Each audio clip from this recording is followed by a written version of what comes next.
14 319 417 élèves. Ça, c'est avant 2019. Quand vous avez instauré la gratuité, aujourd'hui, on est à 20 441 415 élèves. Une augmentation de 6 121 000, donc près de 7 millions, et un taux de 43%. Il y en a qui ne croient pas. Mais la question, c'est pas ça. La question, c'est que, oui, malgré ces chiffres-là, mais ça n'a pas été accompagné par les infrastructures scolaires devant abriter ces élèves. Donc, il y a un hiatus entre le nombre d'élèves qui sont pris en charge et les conditions de leur accueil, de leur hébergement dans les écoles. Alors, une fois réunis, vous allez changer de paradigme puisque ça ne marche pas encore. Ça, c'est vraiment un faux procès. Ça. Selon vous, qu'est-ce qui est le plus important? D'apprendre à nos enfants l'ABCD de la vie, ou bien de les mettre d'abord, de construire d'abord des écoles et puis ensuite venir leur apprendre. Non. Moi, je crois que dès la première occasion, parce que là, on parle d'enfants, parce que les gens ne comprennent pas, ce sont des enfants qui sont normaux, comme tous les autres enfants, mais qui n'ont pas droit d'accéder à l'école. Ils voient leur petit camarade partir à l'école. Eux restent à la maison parce que papa n'a pas d'argent, maman n'a pas d'argent pour qu'ils fassent comme les autres. Vous imaginez la frustration d'un tel enfant qui va grandir analphabète, inculte, et vous pensez qu'un tel enfant, il va devenir, c'est quoi son avenir? Mais il s'en prendra à la société. C'est comme ça qu'on a le Kouloula, le Chégué et tout ça. Parce qu'à un moment donné, l'État est absent. Donc moi, je pense qu'il faut d'abord privilégier l'éducation. C'est vrai que nous sommes victimes du succès de cette mesure parce qu'aujourd'hui, on a des classes de 100 et tout ça. Ça va, d'accord. Mais au moins, c'est 100 élèves qui vont entendre A, B, C, D, 1 plus 2, 1 plus ceci, voilà. Ils vont. On n'a pas les moyens, des moyens colossaux, mais nous les développons au fur et à mesure. J'ai parlé ici économie, comment est-ce qu'on va diversifier notre économie, mobiliser davantage de recettes. Le défi est celui-là, et nous avons commencé. On n'est pas en train de vous raconter des histoires ici. Nous avons déjà construit près de 3000 écoles déjà.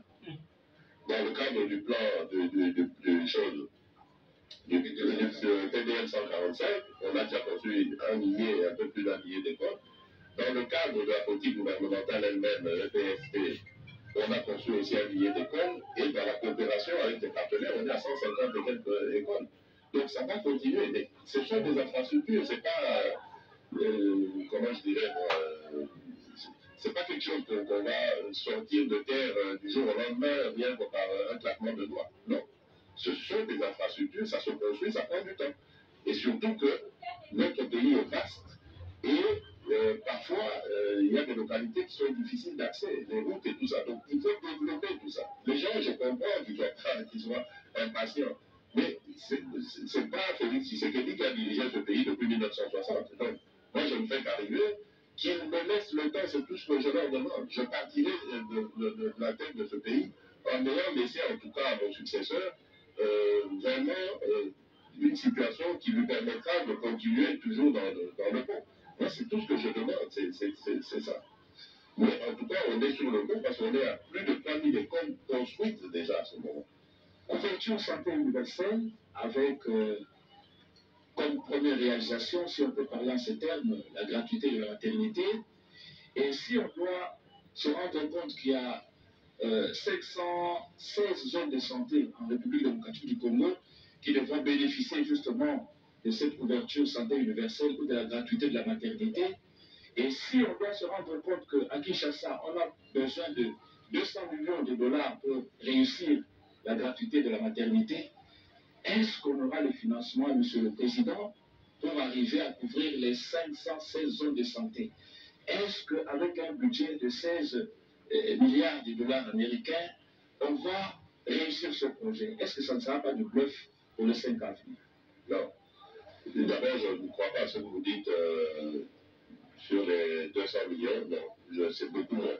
On est dans les 40 et quelques millions pour cela. Mais nous sommes la République démocratique du Congo, pays potentiellement riche. Et nous venons de parler ici des fuites de capitaux, etc. Donc, en retenant ces capitaux, en faisant un bon usage, une bonne gestion des affaires de l'État, mobiliser ces fonds. Il ne faut pas toujours se mettre dans la peau de pauvres gens. Non, moi, c'est ça que je refuse. Le Congo n'est pas pauvre. Le Congolais, moi, je refuse ça. Nous sommes un grand pays et nous allons le démontrer. Nous allons capter cet argent, nous allons le mettre au service de la nation, du peuple congolais, pour le bonheur du peuple congolais. Et c'est le défi que je vous lance. Qu'on me donne simplement ce deuxième mandat et vous verrez, non seulement on va maintenir cette politique d'accouchement gratuit parce qu'on a visé cette couche de notre population, ben c'est là qu'il y a le plus grand taux de mortalité, chez les mamans et chez les nouveau-nés. C'est eux qu'on a voulu privilégier. Mais non seulement on va faire cela pour toutes les mamans et tous les nouveau-nés de la République, mais on passe à d'autres. On va développer la couverture santé universelle. C'est possible. Dites-le vous, c'est possible parce que nous sommes la République démocratique du Congo. Attendons voir, Monsieur le Président. Bien sûr. L'article 48 de la Constitution parle de l'accès à l'eau potable et à l'électricité. L'accès est gratuit, mais on n'en est pas encore là.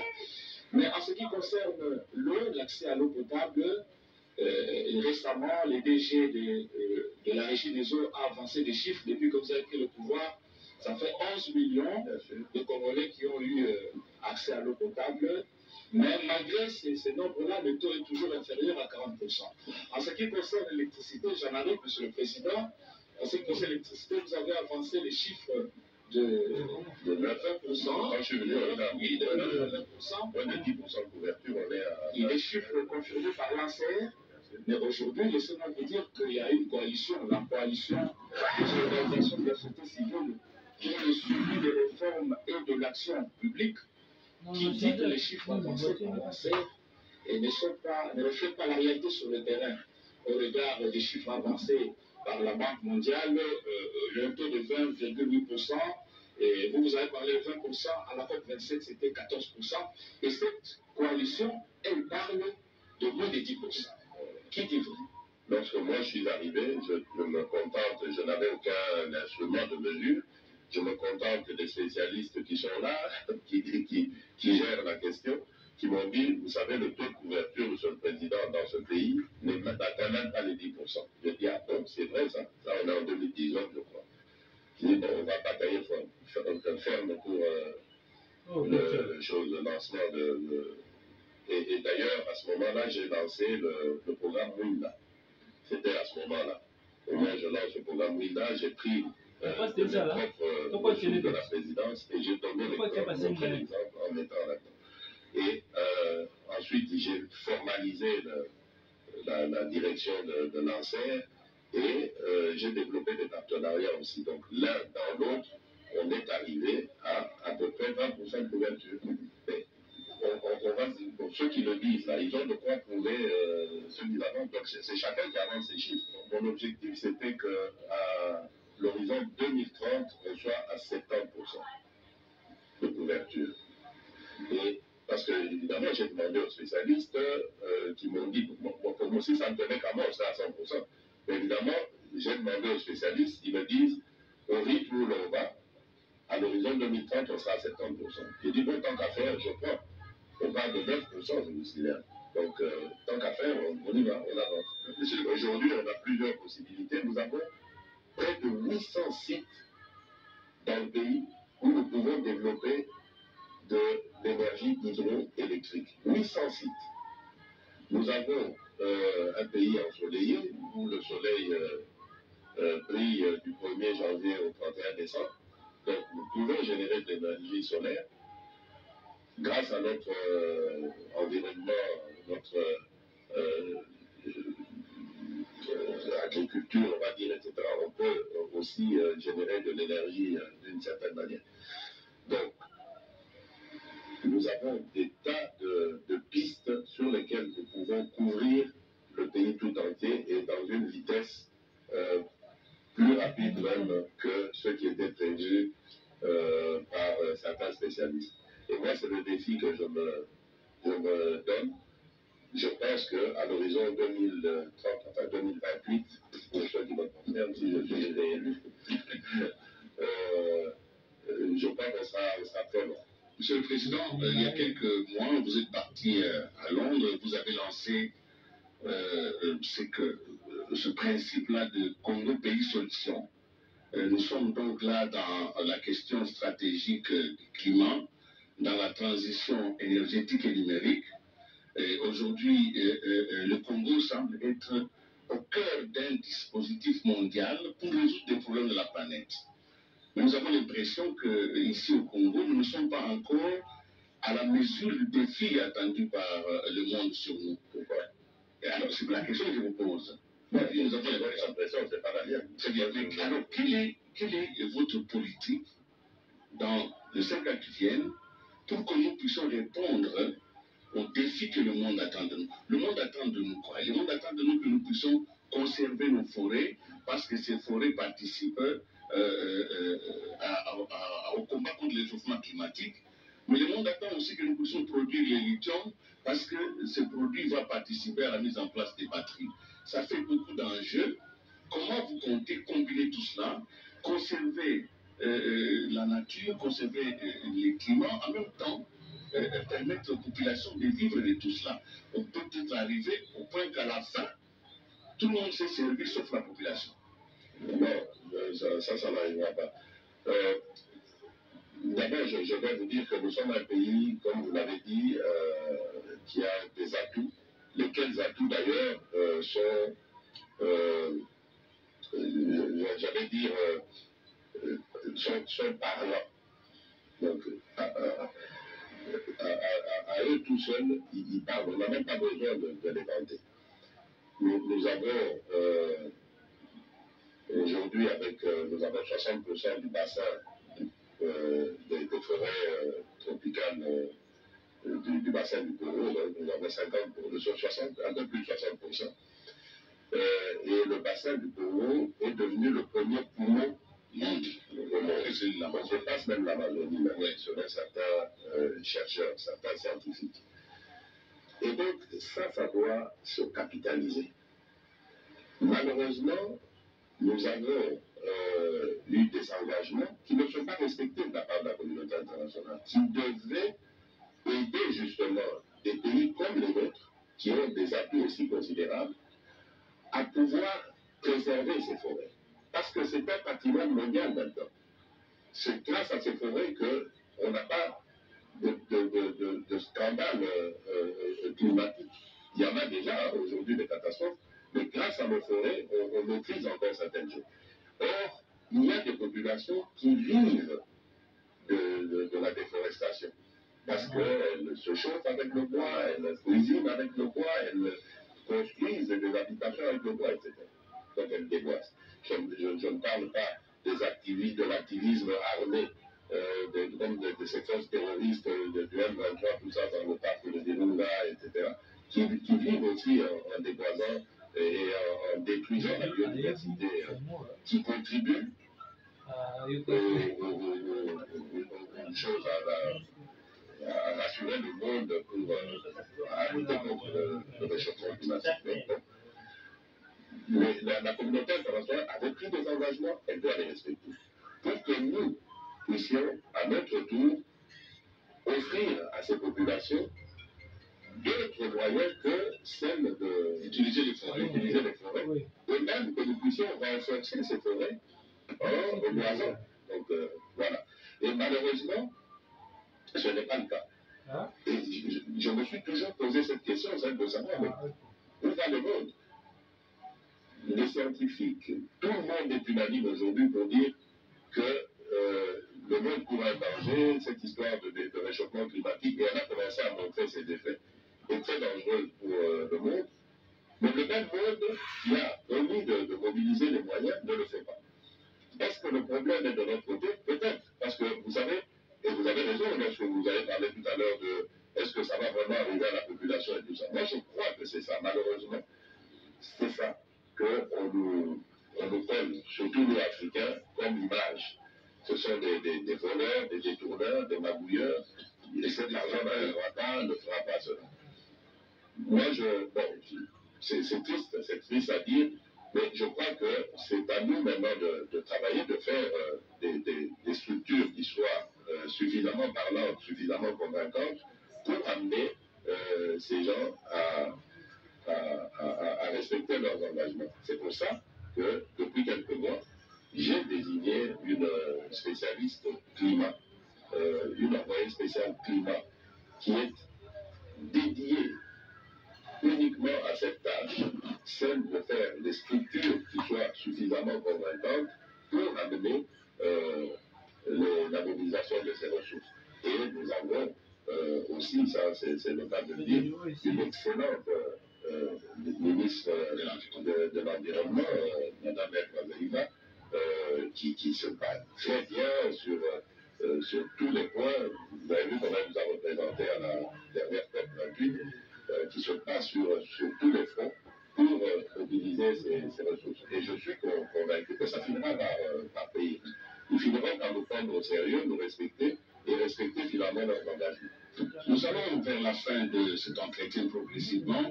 Est-ce que votre engagement, les 6 piliers, avez-vous les chiffres à offrir? Est-ce que le projet de gouvernance, le programme que vous allez mettre en place, est-il chiffré? Et si possible, pouvez-vous nous avancer un chiffre global pour les 5 ans? En 2018, lorsque je suis arrivé aux affaires, avant d'arriver aux affaires, j'avais présenté un programme qui disait que je passerais après le premier mandat, si je me souviens bien, à 85 milliards, si je me souviens bien. Mais vous voyez que les aléas de la vie ont fait que je ne sais plus donner des chiffres, parce que le Covid est arrivé à tout fonctionnaire, la guerre de l'Ukraine, et nous avons encore une guerre nous à régler. Je n'ai pas envie de m'engager sur des chiffres, mais ce dont je suis certain, c'est que nous progresserons, ça c'est sûr. Les chiffres, c'est de la propagande, c'est bien d'en donner, mais en même temps, lorsqu'on ne les atteint pas, ça devient une conséquence fâcheuse. Donc, ce dont je suis sûr, c'est que nous sommes partis pour progresser. N'eût été la dépréciation de la monnaie maintenant, on serait peut-être à 20 milliards de budget cette année. Mais bon, on ira crescendo. Lorsque nous allons dématérialiser avec le digital, je suis sûr qu'on fera un bon net en avant, donc nous allons diversifier maintenant. Maintenant, les spécialistes pourront nous dire à ce moment-là quelles seront les prévisions. Mais à ce stade, ce qui m'intéresse, moi, c'est de faire évoluer le pays d'abord. Nous avons quand même une toute dernière question. Donc, vous allez vous concentrer pour prendre une seule et unique question. Elle doit être extrêmement courte, pas d'explication, juste la question. Et puis, notre invité va répondre et puis nous allons clôturer cette émission. Si vous êtes d'accord avec moi, allez-y, Jacques. Oui, une question en rapport avec le social, la toute dernière qui me restait. C'est en ce qui concerne les agents et fonctionnaires de l'État.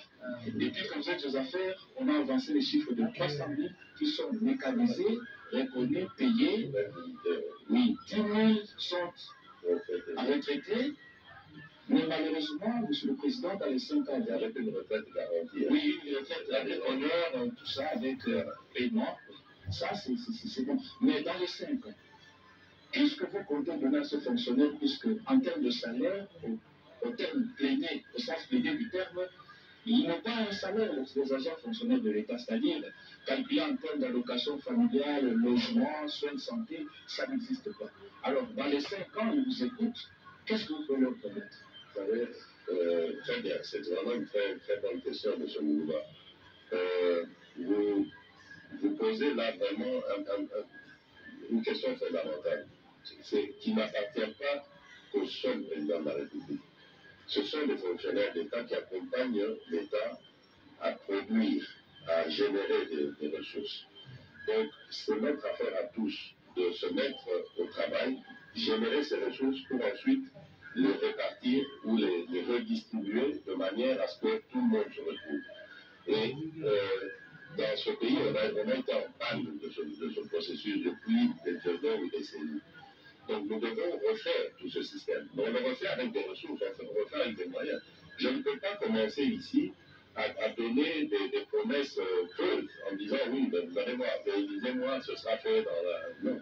Parce qu'aujourd'hui, j'ai la réalité des choses. Il y a 5 ans, j'aurais peut-être répondu facilement à cette question en disant non, oui, vous allez voir, on va le faire. Comme j'entends des gens aussi aujourd'hui dire qu'ils vont créer 5 millions d'emplois parmi mes concurrents, on a 5 millions d'emplois par an. Il y en a qui disent qu'il va finir la guerre en 6 mois, d'autres qui disent, enfin bon, bref. Oui, il y en a même qui arrivent à 300 milliards. Donc, bon, c'est un problème. Quand ils seront en face de la réalité, j'espère qu'un jour ils y arriveront. Ils vont déchanter. Je crois qu'il y a une chose que les Congolais doivent comprendre et qui est très importante. Le Congo ne se reconstruira pas par un seul homme, et ce n'est pas tous les Congolais, mais suivant la vision d'un seul homme. Et cet homme, c'est le candidat numéro 1 qui parle et dit nous devons nous donner la main, mettre de côté toutes nos antivaleurs, les querelles tribales, la corruption, l'impunité, tout ça. Nous devons la main pour l'amour du Congo et des Congolais.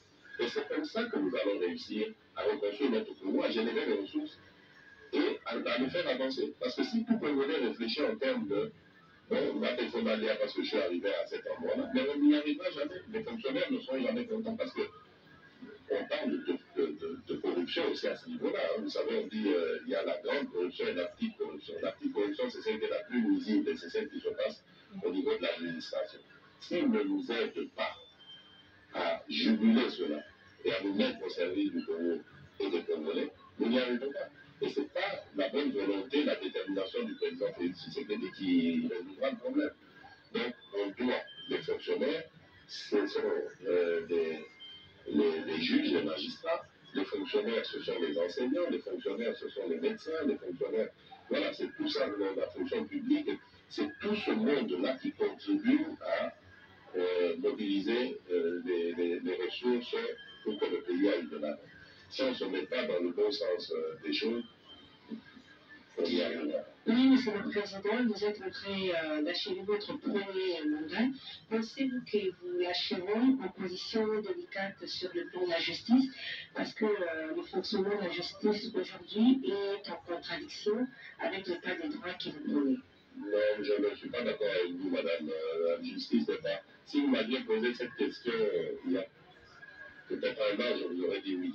Mais je crois qu'avec les dernières réformes, la justice a fait quand même un bond en avant. Et ça, je l'entends chez les magistrats eux-mêmes qui me disent aujourd'hui, il y a l'accord du gendarme. Vous savez qu'aujourd'hui, il y a la chambre, c'est une chambre de sanctions, on va dire, sur le comportement des magistrats eux-mêmes. Et depuis lors, d'ailleurs, on en a déjà condamné. Il y a des magistrats qui ont été condamnés. Aujourd'hui, il y a une certaine peur du gendarme au sein de la magistrature. C'est vrai que tout n'est pas résolu, c'est vrai. Mais il y a une évolution constante. Et je profite de l'occasion pour féliciter le président du Conseil supérieur de la magistrature actuel qui a eu vraiment une vision conforme à la mienne et qui a fait les choses telles que je les voulais. Je sais maintenant, il y a des habitudes s'étaient installées, les habitudes on l'a tendu, mais ça évoluera dans le bon sens. Merci. Monsieur le Président, j'ai le temps de vous poser la dernière question. Justement, j'ai suivi de près les différentes conférences de gouverneurs que vous avez eues à présider à travers le pays. Vous avez lancé une réflexion surtout sur les crises récurrentes entre les exécutifs provinciaux et les assemblées provinciales. Vous avez lancé la réflexion.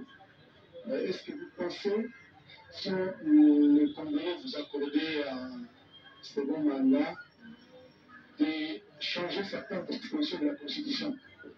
Oui. Oui. pas pour l'habilitation de mandat, rassurez-vous. Rassurez-vous, mais non, mais par rapport à la gestion de nos territoires, province, et tout ça, je crois que oui. Moi, je suis pour un retour à l'ordre ancien, c'est-à-dire la nomination des gouverneurs. Ce sont des grands commis de l'État.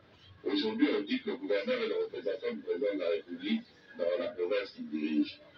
Mais si le président est déjà élu, pourquoi est-ce que le gouverneur doit être élu? Le président qui est élu, il a une vision. Il doit désigner les grands commis de l'État qui vont accompagner sa vision. Et de préférence que ce soit des gens qui ne soient pas originaires des provinces comme c'était dans le temps. Et cela a d'ailleurs permis de raffermir l'unité nationale. L'idée d'une nation, bien que ça avait été un peu politisé avec le rapport parti-État et tout ça, mais au moins, on avait moins de problèmes qu'aujourd'hui. Regardez aujourd'hui ce qu'il y a. Lorsque vous allez dans une province donnée, pour désigner déjà le gouverneur, il y a des considérations tribales qui rentrent en compte. Le gouverneur est de telle tribu, donc le président de l'Assemblée provinciale dit doit être forcément du nôtre. On ne peut pas reprendre le même, etc. Quand vous allez dans les provinces elles-mêmes, dans les gouvernements, etc., là maintenant c'est le clanisme, c'est plus le tribalisme, c'est le clanisme qui ressort. Ah oui, mais on a eu des gens de Kader Kamocha, maintenant ça suffit, il faut que... Voilà, ça devient insupportable, ça divise le pays, ça divise le peuple congolais, et moi ça m'attriste. Je ne veux pas voir ça. Pour moi, il faut qu'on revienne à la méthode ancienne, en attendant évidemment qu'on acquiert une culture politique digne de gens qui peuvent comprendre qu'on doit se positionner au-delà de nos tribus, de nos origines. Nous sommes d'abord des Congolais avant tout. Et peu importe d'où nous venons, mais nous sommes d'abord des Congolais, nous appartenons à la même patrie qui est la République démocratique du Congo. Et c'est ça notre le tronc commun, et c'est pas notre tribu, c'est pas notre... Et ça va nous éviter beaucoup de choses. Donc moi je suis pour la révision constitutionnelle, enfin certaines dispositions de la Constitution pour ce genre de choses. Monsieur le Président, nous arrivons à la fin de ce parcours. Nous avons atterri. Avant que vous nous donniez votre message, parce que je voulais préparer un message pour la population, pour que vous nous disiez, en regardant dans les yeux, pourquoi il devra voter pour vous.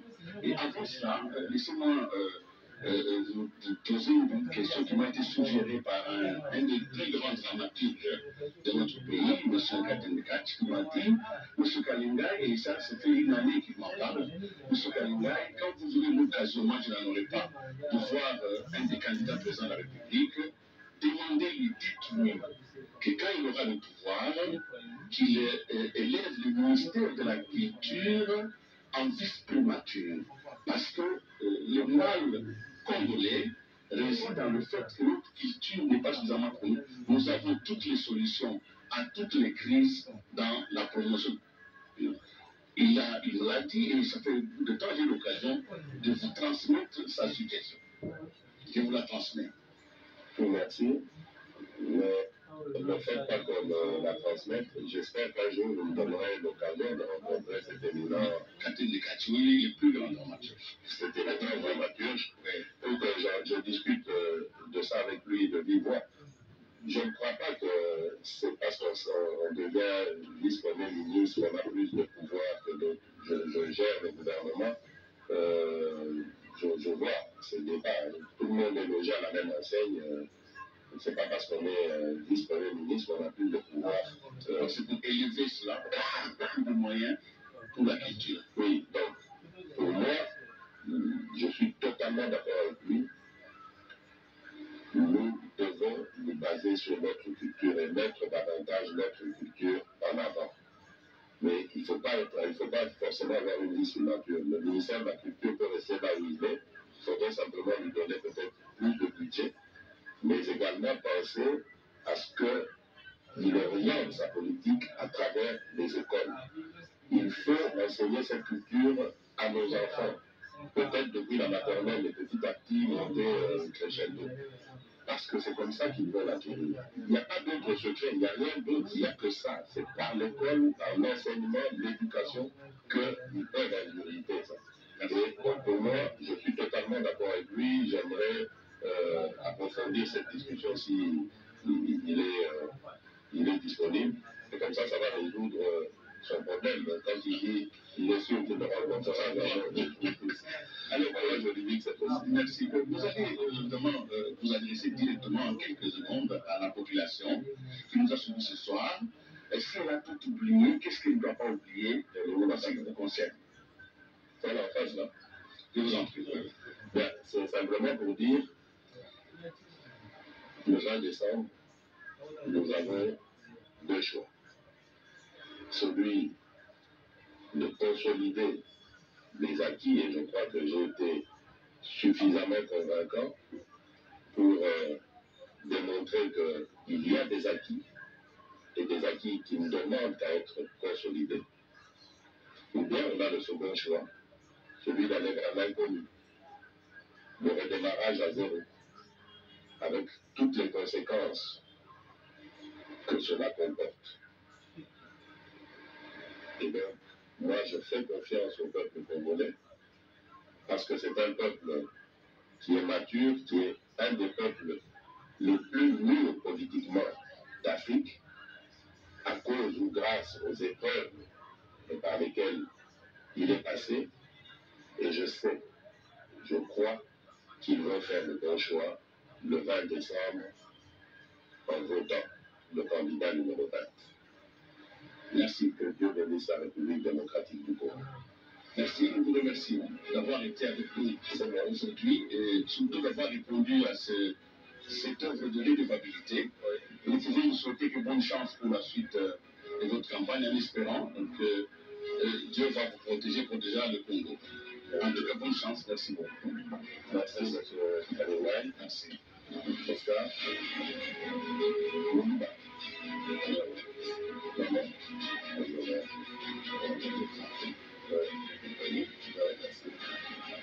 C'était là parce que